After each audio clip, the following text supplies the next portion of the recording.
नाज़रीन, Iran, north Korea, China और Russia का इत्तेहाद बड़ी ताकत के साथ आगे बढ़ रहा है और अमेरिका ने कहा है कि ये सबसे बड़ा खतरा बन चुका है। ये अलायंस जो अमेरिकी अंपायर को चैलेंज कर सकता है और इजराइल के लिए ये अलायंस सबसे बड़ा इस वक्त खतरा बन चुका है।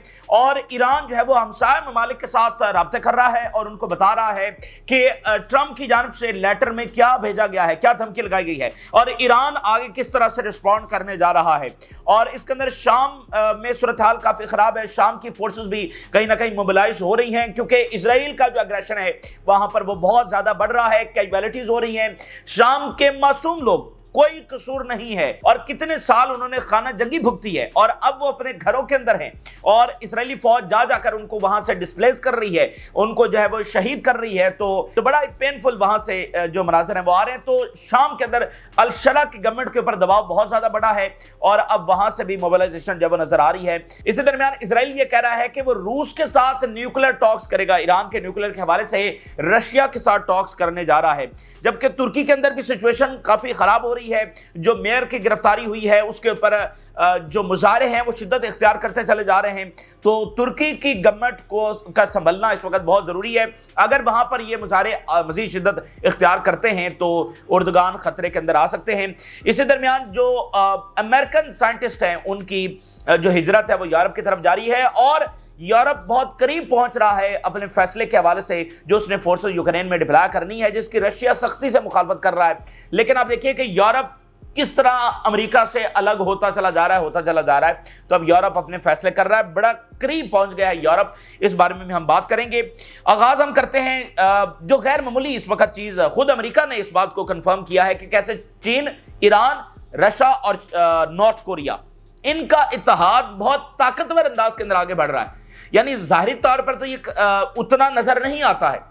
यानी आपने देखा है कोई ईरान के फॉरेन मिनिस्टर जो है वो नॉर्थ कोरिया के फॉरेन मिनिस्टर के साथ जो को प्रेस कॉन्फ्रेंस कर रहे हों, को रोजाना की बुनियाद के ऊपर उनकी जाहिरी तौर पर कोई ऐसी एक्टिविटीज हो रही हों, उनके दरमियान हर हफ्ते कुछ साइनिंग सेरेमनीज हो रही हों, ऐसा जाहिरी नजर नहीं आ रहा है। कोऑपरेशन है, बातचीत है, कुछ ना कुछ एक्टिविटीज सामने आती रहती हैं, लेकिन ये पसे पर्दा अंदाज के अंदर बड़े ताकतवर अंदाज के अंदर आगे बढ़ रहा है। इसको आज अमेरिका ने खुद कंफर्म किया है। कैसे टेक्नोलॉजी, हथियार, intelligence, all level of cooperation जो है वो इन ममालिक के दरमियान हो रहा है और उसमें ज्यादा डीप होते चले जा रहे हैं ये टाइज। जो ट्रस्ट लेवल है वो बढ़ता चला जा रहा है और अमेरिका ये कह रहा है कि ये अलायंस उनके लिए सबसे बड़ा खतरा है। यानी अगर अमेरिकन एम्पायर को सबसे बड़ा अगर किसी पावर हाउस से खतरा है तो वो इन 4 मुल्कों का अलायंस है। और अमेरिका ने यह भी कहा है कि ईरान इसराइल के खिलाफ जो अपनी जंग है उससे पीछे हटने वाला नहीं है। अमेरिका ने इस बात को कंफर्म किया है। अमेरिका ने साथ ये भी कहा है कि ईरान अमेरिका को मिडिल ईस्ट से इनखला करने पर, निकालने पर जो है वो अपनी जंग जारी रखेगा। एक तरफ ये जंग इसराइल के साथ है, दूसरी तरफ ईरान ये चाहता है कि अमेरिका यहां से विड्रॉ करे और अमेरिका ने कंफर्म किया है कि ईरान इससे पीछे हटने वाला नहीं है। देखिए ओवरऑल अगर आप देखें ये जो जंग मिडिल ईस्ट के अंदर जा रही है, ये अगर अमेरिका हारता है तो इसका नतीजा क्या निकलेगा?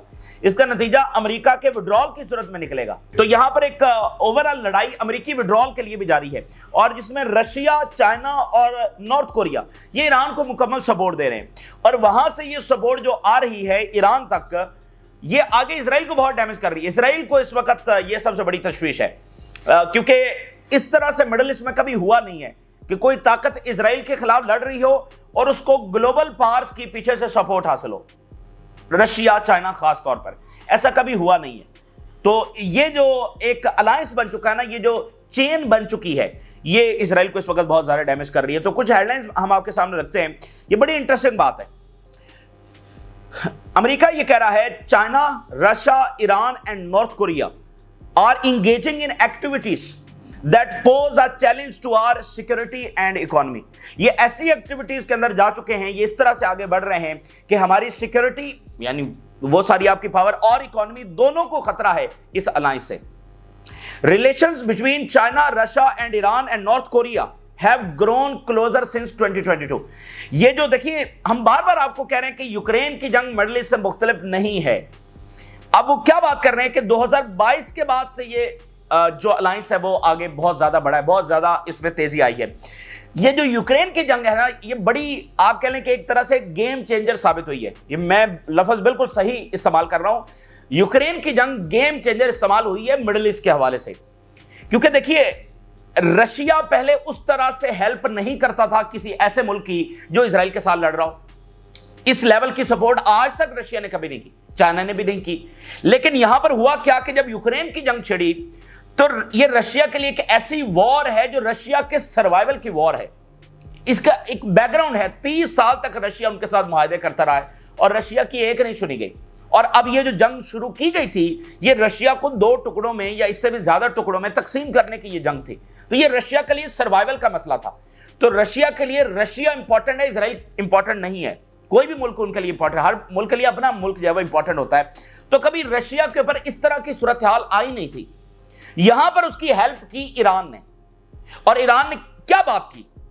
ईरान ने कहा कि जो चीज भी आपको चाहिए होगी हम देंगे, बदले में जो चीज हमें चाहिए होगी फिर आपको देनी पड़ेगी। ये अलायंस था, ये वन लाइनर अलायंस था। और रशिया ने कहा ओके। तो फिर ईरान ने बहुत कुछ दिया, बदले में रशिया को देना पड़ा। तो यूं ये जो पावर चेन बनी है, इससे इजराइल को बहुत खतरा। अब देखिए ना, वहां से एयर डिफेंस, और जब इजराइल हमला करने जा रहा था, प्यूटन ने अपने कमांडर्स यहां पर भेज दिए। ये कभी प्यूटन ने किया है? इजराइल किसी मुल्क पर हमला करने जा रहा हो और प्यूटन ने कमांडर्स भेज दिए। तो सिंस 2022 इसकी बड़ी गैर मामूली अहमियत है। इस जंग ने बहुत टर्निंग पॉइंट का किरदार जो अदा किया है। Iran is an important military supplier to Russia. Iran सबसे अहम तरीन इत्तेहादी है जो रशिया को मिलिट्री सप्लायर्स दे रहा है, particularly drones in exchange for Russian military and intelligence support. Iran खास तौर पर ड्रोन्स दे रहा है, बाकी भी, और उसके बदले में क्या कर रहा है? रशिया मिलिट्री और इंटेलिजेंस सपोर्ट जब उनको दे रहा है। अब देखिए कि ईरान कब से रशिया के साथ ताल्लुकात चाहता है, लेकिन रशिया कभी ईरान के साथ अपने ताल्लुकात को उस लेवल के ऊपर नहीं लेकर गया है। अब उनकी मजबूरी बन गई थी। इसके साथ आप देखिए, चाइना's military is focusing on disputed territories areas in the east and south China seas। China अपना जो पावर है वो बढ़ा रहा है, और खास तौर पर साउथ चाइना सी के अंदर और ईस्ट के अंदर, ठीक है, वहां पर चीन अपनी ताकत को बढ़ाता चला जा रहा है। चाइना's military role is expanding its presence in Asia Pacific। चीन की जो ताकत है वो ना सिर्फ एशिया बल्कि पैसिफिक दोनों के अंदर बढ़ रही है। देखिए, अब ये बात बड़ी इंपॉर्टेंट है। अब ये बात तो समझ चुके हैं कि इजराइल खड़ा है अमेरिकन एम्पायर के ऊपर, और अमेरिकन एम्पायर तेजी के साथ डिक्लाइन कर रहा है। देखिए, एक टर्म बोली जाती है स्फेयर ऑफ इन्फ्लुएंस। हर एक ताकत का, खास तौर पर जो ग्रेट पावर होती है, उसका एक स्फेयर ऑफ इन्फ्लुएंस होता है, और ये इसका मुहल्ले वकू होता है। इसके इर्द गिर्द के ममालिक, इसके इर्द गिर्द के वाटर्स, वहां पर उसका होल्ड होना चाहिए। तो अमेरिका की जो पॉलिसी रही है कि किसी भी ताकत को उसके स्फेयर ऑफ इन्फ्लुएंस के अंदर मजबूत नहीं होने देना।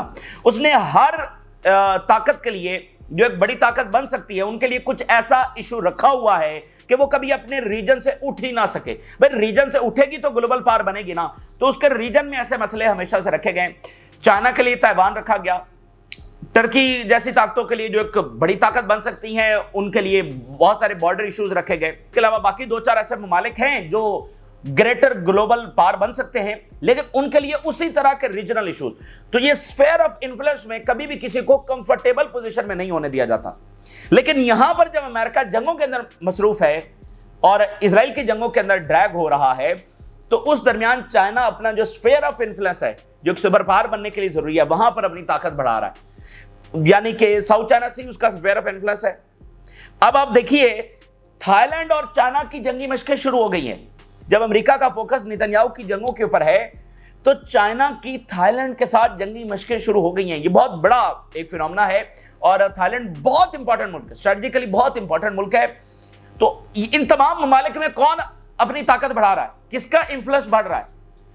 चाइना का इंफ्लुएंस बढ़ रहा है, और चाइना अपनी मिलिट्री प्रेजेंस भी बढ़ा रहा है। कंबोडिया में वो एक बेस बना चुका है, इसको अभी तक उसने एडमिट नहीं किया, लेकिन वो बेस बन चुकी है।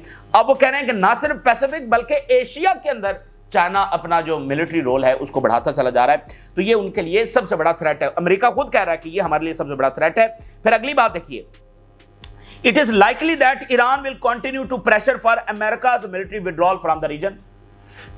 ईरान अपनी जंग जारी रखेगा अमेरिका के मिलिट्री विड्रॉल के लिए मिडिल ईस्ट से, and it is likely that Iran will continue its efforts to confront Israel. इसके साथ साथ ईरान अपनी जो जंग है इजराइल को कन्फ्रंट करने की उसको भी पूरी तरह से जो है वो जारी रखेगा। देखिए ईरान जो है उस वक्त रीजन के अंदर क्या मैसेज कन्वे कर रहा है। ईरान ये कह रहा है कि वतन हमारे, जमीनें हमारी, लोग हमारे, ये सब कुछ हमारा, और अमेरिका कौन है, कई हजार किलोमीटर से आया हुआ, और इसके आने से हमने अचीव क्या किया, हमने आपसी इख्तलाफात हुए, जंगें हुई, तबाही आई, दौलत हमारी लुटी, खुशहाली हमारी गई, हासिल क्या हुआ, कुछ भी नहीं हुआ। तो हमें अमेरिका को निकालना है और हम अपने रीजन की सिक्योरिटी खुद कर सकते हैं और अमेरिका के बगैर ज्यादा अच्छे तरीके से कर सकते हैं। और ईरान इस वक्त पुश कर रहा है एक नेवल अलायंस के लिए, जिसमें सऊदी अरेबिया है, जिसमें यूएई है, जिसमें कतर है, इराक है, बहरीन है, इन तमाम ममालिक, और इवन इसके अंदर पाकिस्तान भी शामिल है, मिडिल ईस्ट के ममालिक, और इधर से पाकिस्तान की नेवी वो इसके अंदर शामिल होगी। तो ये इस तरह का अलायंस। और अभी रिसेंटली चाइना ने पाकिस्तान और ईरान के दरमियान एक ट्रायलिटरल, आप कह लें कि एक उन्होंने एग्रीमेंट जब साइन किया है नेवी के कोऑपरेशन के हवाले से। तो एक ऐसा नेवल वो बना रहा है, ईरान उसके लिए पुश कर रहा है। और अमेरिका ये कह रहा है कि पीछे से रशिया, चाइना और नॉर्थ कोरिया, उनकी मुकम्मल सपोर्ट है इन तमाम एफर्ट्स के लिए। कौन सी? Confronting Israel and confronting US. पीछे से इन तमाम ममालिक की जो सपोर्ट है वो इस वक्त ईरान को हासिल है। इसी दरमियान अमेरिका ने ईरान के ऊपर मजीद सैंक्शंस अनाउंस कर दी हैं, चाइना के ऊपर मजीद सैंक्शंस अनाउंस कर दी हैं। वो कंपनीज जो ईरान के साथ डील कर रही हैं, चाइनीज कंपनीज, उनके ऊपर सैंक्शंस लगा दी हैं। वो कह रहे हैं कि 12 entities in addition to number of individuals and cargo vessels transporting Iranian oil to China. Iran, China, उनके ऊपर जो कोऑपरेशन हो रहा है उसके ऊपर सैंक्शंस लगाई गई हैं। Reimposing sanctions on Iran has just begun and its effects have not yet been felt. कह रहे हैं अभी तो हमने सैंक्शंस लगाना शुरू की हैं, अभी तो हम और बहुत सारे लगाएंगे। And among the sanctioned entities are 2 Chinese petrochemical companies that purchased oil from Houthi vessels. यहां से जो ऑयल जा रहा है, चाइना खरीद रहा है, उसके ऊपर भी सैंक्शंस लगा दी हैं। तो आप इसमें नोट करें, ईरान खाली ईरान की जंग नहीं है, चाइना के इंटरेस्ट की जंग है। ये जंग जो है वो चाइना और ईरान को मिलकर लड़नी है और बाकी इत्तेहादियों को मिलकर लड़नी है। सिर्फ ईरान के ऊपर सैंक्शन नहीं लग रही हैं, बल्कि किसके ऊपर लग रही हैं? चाइना के ऊपर। वो कंपनी जो चाइना से ऑयल खरीद रही हैं उसके ऊपर लग रही हैं। बड़ी इंटरेस्टिंग बात है, अमेरिका ने यह एडमिट किया है कि रशिया एक फॉर्मेडेबल कंपटीटर है अमेरिका का। उसकी मिलिट्री, उसकी इकोनॉमी, उसकी स्ट्रैटेजी, वो टक्कर दे सकता है अमेरिका को, और उसने टक्कर देकर दिखाया। आज अमेरिका ने इस बात को एडमिट किया है। Russia's military capabilities make it a competitor to the United States. भाई यूनाइटेड स्टेट्स देखिए, वो क्लेम करता है ना कि उनकी जो मिलिट्री पावर है वो इस प्लेनेट के ऊपर किसी की भी नहीं है। तो आज अमेरिका ये कह रहा है कि रशिया ने दिखाया है कि उनकी जो मिलिट्री कैपेबिलिटीज हैं वो कंपेटिटर हैं अमेरिका की। रशिया अमेरिका की कभी डायरेक्ट वॉर नहीं हुई है, ठीक है ना। तो ये हमेशा ये डिबेट रहती है कि दोनों की ताकत में क्या फर्क है। उमूमी तौर पर तो अमेरिका सुपर पावर है, रशिया नहीं है। लेकिन अमेरिका क्या कह रहा है कि रशिया की जो मिलिट्री कैपेबिलिटीज हैं वो हमारे बिल्कुल कंपटीशन के अंदर है। तो रशिया आज किसके साथ खड़ा है? ईरान के साथ खड़ा हुआ है। अच्छा, इसी दरमियान इजराइल ये कह रहा है कि वो रशिया के साथ टॉक्स करेगा ईरान के न्यूक्लियर प्रोग्राम के ऊपर। Israel to discuss Iran nuclear program with Russia. ये इजरायली एम्बेसडर जो मॉस्को में है उनका ये स्टेटमेंट है। तो इजराइल को बड़ी ये तकलीफ है कि रशिया, उनका इत्तेहादी, इजराइल का इत्तेहादी है, वो ईरान के साथ कैसे खड़ा हो गया। तो काफी कोशिशें इजराइल कर रहा है कि रशिया को दोबारा अपने साथ मिलाए और रशिया ईरान से जो है वो पीछे हटे। अच्छा, इसी दरमियान जो सीरिया की सिचुएशन है मुसलसल खराब होती चली जा रही है, वहां पर बहुत एग्रेशन हुआ है। और अब देखिए कि मासूम लोग, अब देखिए कि सीरिया से तो कुछ भी नहीं हो रहा है, इजराइल के खिलाफ कुछ भी नहीं हो रहा है, ठीक है। और बाकी भी जो बमबारी कर रहा है वो लेबनान में, फिलिस्तीन में, यमन के अंदर, उसकी भी कोई जस्टिफिकेशन नहीं है। सिविलियंस वहां पर टारगेट हो रहे हैं। सीरिया तो मतलब देखना, बिल्कुल ऑलरेडी इतनी खाना जंगी के अंदर वो लोग रहे हैं। तो अब उनके घरों में जाकर उनको शहीद किया जा रहा है, उनके घरों से निकाला जा रहा है। आप जरा अंदाजा तो करें, कुछ इस जुल्म की कोई इंतहा भी है, ठीक है। मतलब कोई पूछने वाला नहीं है। इतने ज्यादा ममालिक के अंदर इतने मासूम लोग जो है वो जानों से जा रहे हैं। आप जरा एक दफा थोड़ा सा तसव्वुर तो करके देखें। मतलब शाम के लोग हैं, अपने घरों में हैं, अचानक इजरायली फौज आ रही है उनके घरों में, उनको निकाल रही है, शहीद कर रही है। मतलब बिल्कुल जो ऐसा जुल्म है कि इस खित्ते के अंदर कैसे पता नहीं अमन आएगा। अब सीरिया कह रहा है कि इंटरनेशनल इन्वेस्टिगेशन होनी चाहिए जो इजरायली क्राइम्स उन्होंने कमिट किए हैं।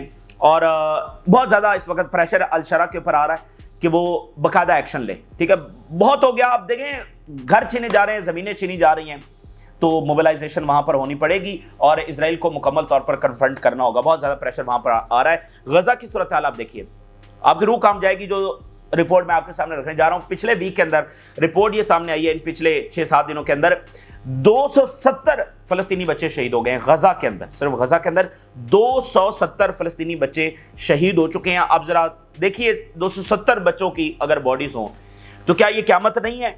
और मुझे बता दीजिए कि अमन होगा यहां पर? मतलब जब ये वाली रिपोर्ट्स आती हैं तो उसके बाद हम मतलब यकीन नहीं है कि यहां पर किसी तरीके से अमन होगा इजराइल के होते हुए। और ये वो पीस है जो ट्रंप साहब लेकर आना चाहते हैं, ये मिडिल ईस्ट के अंदर पीस है, उनकी इजाजत से ये सारा कुछ हुआ ना। तो 270 फलस्तीनी बच्चे जो इस वक्त शहीद हो चुके हैं। और आप देख रहे हैं कि अरब स्ट्रीट का एंगर इसलिए बढ़ता चला जा रहा है। और देखिए, ये जो अरब स्ट्रीट का एंगर होता है ना, ये बिल्कुल मुख्तलिफ होता है। अब हम पिछले 1.5 साल से यही बात कर रहे हैं, 1.5 साल हो चुका है इस बात को कि अरब स्ट्रीट में गुस्सा बढ़ रहा है, बढ़ रहा है, बढ़ रहा है। लेकिन आप जरा समझिए, ये जो अरब स्ट्रीट है ना, जिस दिन ये खड़ी हो गई ना, उस दिन मिडिल ईस्ट पहले वाला नहीं रहना है। आपको अरब स्प्रिंग याद है? हालांकि अरब स्प्रिंग तो पीछे से थोड़ी फंडेड भी थी, लेकिन ओवरऑल लोग ही निकले थे ना, मिडिल ईस्ट के लोग ही निकले। तो अरब स्ट्रीट जब निकल आती है ना, तो सब बदल जाता है। तो अगर यहां पर वो जिस दिन निकल आई, ये मिडिल ईस्ट पहले जैसा नहीं रहेगा। बहुत सारे ममालिक बदल जाएंगे, बहुत सारी गवर्नमेंट्स गिर जाएंगी, तो बहुत वायलेंस यहां पर आगे बढ़ेगा। तो ये कोई अच्छी बात नहीं है। तो ये गवर्नमेंट्स क्यों बैठी हुई हैं, कितनी देर इसको अफोर्ड कर रही हैं, और लोगों का गुस्सा इस तरह से बढ़ता चला जाएगा। फिर देखिए, dozen killed injured in a violent Israeli strikes on Gaza. Israeli army forcibly displaces tens of thousands in northern Gaza. Displace किया जा रहा है, शहीद किया जा रहा है। फ्रांस ने कहा है कि we condemn settler violence against Palestinian across the West Bank, particularly in the Masafer, Yatta and सुसाया। अब ये फ्रांस जो है वो, इससे पहले बरतानिया ने कंडेम किया है, फ्रांस ने कंडेम किया, अच्छी बात है, इजराइल को मजम्मत होनी चाहिए। लेकिन क्या ये काफ़ी है? एक जेनोसाइड होने के बाद सिर्फ कंडेम करना क्या ये काफ़ी है? 100 साल हो चुके हैं, उसके बाद भी सिर्फ कंडेम करना क्या ये काफ़ी है? और ये जो सारा यहाँ पर आप तबाही और आप देख रहे हैं जो भी हो रहा है, ये यूरोपियंस ही का तो फैलाया हुआ है। इजराइल को किसने? फ्रांस और बरतानिया ने बसाया, जिसके जिम्मेदार यूरोपियंस ही हैं। और यूरोपियंस ने एक तो दुनिया को लूटा, और यूरोपियंस की दूसरी स्ट्रेटजी जो आज भी दुनिया में अमन नहीं होने दे रही, ये जब इन्होंने अपनी कॉलोनीज को खत्म किया तो ऐसे मसले दरमियान में छोड़ गए कि कभी हल ना हो सके। कश्मीर का मसला देख लीजिए, इसी तरह बहुत सारे ऐसे मसाइल हैं, इस तरह से लकीरें खींची गई कि यहाँ पर ऐसे मसले पड़े रहे। मिडिल ईस्ट में भी तो यही लकीरें खींच कर गए हैं, यही डिवीजन्स करके गए हैं। तो ये यूरोपियंस की बाकायदा स्ट्रेटजी थी। एक होता है ना गलती हो जाना, ये बाकायदा स्ट्रेटजी थी। तो ये यूरोपियंस के जो फैलाए हुए ये सारे कारनामे हैं, उनका जो तबाही है वो हम अभी तक देख रहे हैं। तो ये कंडेमनेशन से मामला सिर्फ चलेगा नहीं। तुर्की की सूरत हाल इस तरह से खराब हो रही है कि उर्दगान की गवर्नमेंट को देखना है कि क्या वो संभल सकती है। क्योंकि देखिए, तुर्की में एक मार्शल लॉ की भी हिस्ट्री है, जो कि अब खुदा खुदा करके वहां पर यह सिलसिला खत्म हुआ है। तो वो जो मेयर हैं जिनको गिरफ्तार किया गया है, अपोजिशन पार्टी ने उस मेयर को कैंडिडेट नामजद कर दिया है सदारत का, यानी उर्दगान के खिलाफ सदारत का कैंडिडेट उस मेयर को कर दिया है। और मेयर कह रहे हैं कि मुजाहरे किए जाए। जो यूरोपियन कंट्रीज हैं वो इस मेयर को सपोर्ट कर रहे हैं, और जब ये जीते थे तो इजराइल ने भी इनको मुबारकबाद दी थी। तो ये एक फैक्टर भी दरमियान में मौजूद है। तो अगर मतलब उर्दगान अगर मुजाहरे बढ़ते हैं, उर्दगान की गवर्नमेंट अगर सर्वाइव नहीं कर पाती, तो बिल्कुल अच्छा नहीं है तुर्की के लिए और पूरे रीजन के लिए। और इस वक्त जो तुर्की के फॉरेन मिनिस्टर हैं वो वाशिंगटन पहुंचे हुए हैं, वहां पर बहुत सारी चीजें जो डिस्कस हो रही हैं। तो हम तो यही कहेंगे कि उर्दगान की जो गवर्नमेंट है उसको सर्वाइव करना चाहिए, और उनको जरा प्रैक्टिकल इकदाम जो वो गजा के हवाले से लेने चाहिए। अच्छा, इसी दरमियान ईरान बड़ी जबरदस्त हिकमत अमली के साथ आगे बढ़ रहा है। वो नेबरिंग कंट्रीज, खासतौर पर इराक, इन सब मालिक को एतमाद में ले रहा है और इनके साथ मुकम्मल कोऑपरेशन कर रहा है, कोऑर्डिनेशन कर रहा है। जो लेटर आया है उसके ऊपर ईरान ने इराक को कॉल की, उनको एतमाद में लिया, उनको बताया कि क्या लेटर आया है और हमारी क्या पॉसिबिलिटीज हैं, हम अमन चाहते हैं, अगर जंग हुई तो फिर हम किस तरह से जंग के अंदर जा रहे हैं, यानी पूरी बातें उन्होंने की हैं। तो इराक ने अप्रिशिएट किया ईरान की इस हिकमत अमली को, और अप्रिशिएट किया कि ईरान ने हमें एतमाद के अंदर लिया है। We are concerned about the growing escalation in the region and we appreciate being informed by Iran of the content of the Trump's message. हम इस बात की अप्रिशिएट करते हैं कि हमें उस लेटर का जो कंटेंट है वो बताया गया है, और रीजन के अंदर जो है वो कशीदगी बढ़ रही है। The foreign minister discussed with the foreign minister of Iran the situation in Gaza and the Lebanon and the US attacks on Yemen. Gaza discuss हुआ, लेबनान डिस्कस हुआ और यमन डिस्कस हुआ। फिर वो कह रहे हैं we expect neighbouring countries to beware of American seditions aimed at sabotaging friendly relations between the countries of the region. ये वही बात है, ईरान बार बार ये मैसेज कन्वे कर रहा है कि अमेरिका की वजह से हमें, हमारे यहां पर इख्तलाफात हैं, जंगें हैं, तबाही है, तो अमेरिका को हमें दरमियान से निकालना होगा। अभी वो ये कह रहे हैं कि अमेरिका जो यहां पर चाले चल रहा है उससे तमाम ममालिक जो है वो खबरदार रहे। And countries in the region must prevent the use of their territories by foreign forces to destabilize other countries. और ये जो खित्ते के ममालिक हैं वो इस चीज से भी बाज रहें कि उनकी सरजमीन जो है वो दूसरे मुल्कों को डिस्टेबलाइज करने के लिए इस्तेमाल ना हो। तो ये यहां पर सूरत हाल है। यूरोप क्या कर रहा है? कंफ्यूज है और अचानक से मतलब शॉक्ड है, सरप्राइज है और कोई क्लियर स्ट्रेटजी नहीं है। अब 500 साल तक आपस में इनकी जंगें होती रही, दोनों वर्ल्ड वॉर यहां पर लड़ी गई, दुनिया भर में कॉलोनीज रही, दुनिया भर को लूटते रहे, और अब अचानक से अमेरिका साथ छोड़ गया। समझ नहीं आ रही करें क्या। सारा कुछ जो ये एतमाद करके बैठे हुए थे वो अमेरिका के ऊपर बैठे हुए थे। अब यूक्रेन जंग रोकनी है, चलानी है, क्या चला सकते हैं, नहीं चला सकते, वो अभी तक कोई फैसला नहीं हो पा रहा है। बयानात ये जरूर हैं कि मदद जारी रखेंगे, यूक्रेन को जो है वो हम साथ खड़े हैं, ये है वो है, लेकिन कैसे खड़े हैं भाई? आगे रशिया है और रशिया से कोई चीजें मनवाई नहीं जा सकती, उनकी चीजें मानने के लिए तैयार नहीं, तो वो तसादुम अभी अपनी जगह पर मौजूद है। मुसलसल मुलाकातें, इजलास, ये वो सब हो रहा है। अभी फ्रांस और यूके की मीटिंग होने जा रही है, बड़ी क्लोज मीटिंग होने जा रही है। Financial time, French British meetings this week will discuss the deployment of a joint reassurance forces in the Ukraine। ये बड़ी क्लोज मीटिंग है और बड़ी, वो कह रहे हैं कि बड़ी डिसाइडिंग मीटिंग है कि इसमें फैसला हो जाएगा कि हमने फोर्सेस वहां पर डिप्लॉय करनी है या नहीं। रशिया तो कभी राजी नहीं होगा, तो फिर ये एक नया रौला है कि अगर ये फैसला कर लेते हैं कि हमने फोर्सेस भेजनी है, तो फिर रशिया तो कभी इस पर नहीं मानेगा। फिर देखिए, the balance of power is shifting in response to the Russian threat and American pressure. Balance of power जो है वो पूरी तरह से शिफ्ट हो रहा है। इसके अलावा देखिए, अमेरिका के जो साइंटिस्ट हैं वो यहां पर शिफ्ट हो रहे हैं। Scientific asylum, European universities taking in fleeing US researchers. Fleeing US researchers, ये पहली बार ऐसा फिनोमेना जो है वो देखने को मिल रहा है, और यूरोपियन यूनिवर्सिटीज खास करके फ्रांस ये अपने दरवाजे खोल रहा है।